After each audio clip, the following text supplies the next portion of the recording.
More than 10 months after Myanmar, security forces launched a sweeping campaign of rape and other brutalities against Rohingya Muslims, a new wave of anguish.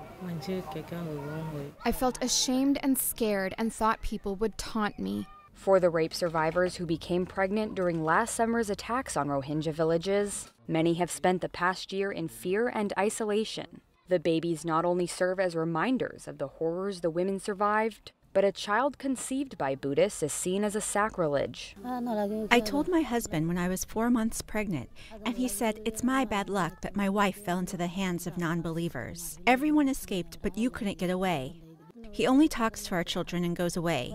He doesn't talk to me. This woman, who is only being identified by her initial M, says she kept her baby, but can't help resenting him.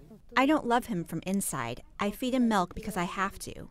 But from inside my heart, I don't want to love him. Any children born at this time of year may grow up with a stigma attached to them, the stigma of being born of a woman that was sexually assaulted. Despite the risk of speaking out, these women and girls are sharing their stories with the hopes that the world will hear their pleas. Given the vastness of the sexual violence documented by the Associated Press last year, relief groups had braced for a spike in deliveries from traumatized women.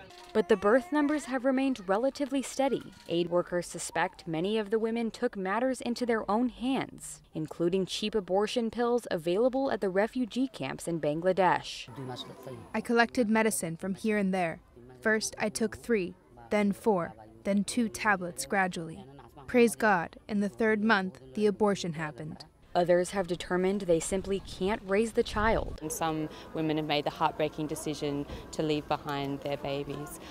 Each of these babies are being treated on a case-by-case basis with specialised, highly trained case management support. In addition to being shunned by her husband, this woman still struggles to cope with the trauma she experienced when she was raped. I cry day and night, and I can still see the incident right in front of my eyes. And for some of these Rohingya women, that pain is reflected in the eyes right in front of them. Krista Fourier, Associated Press.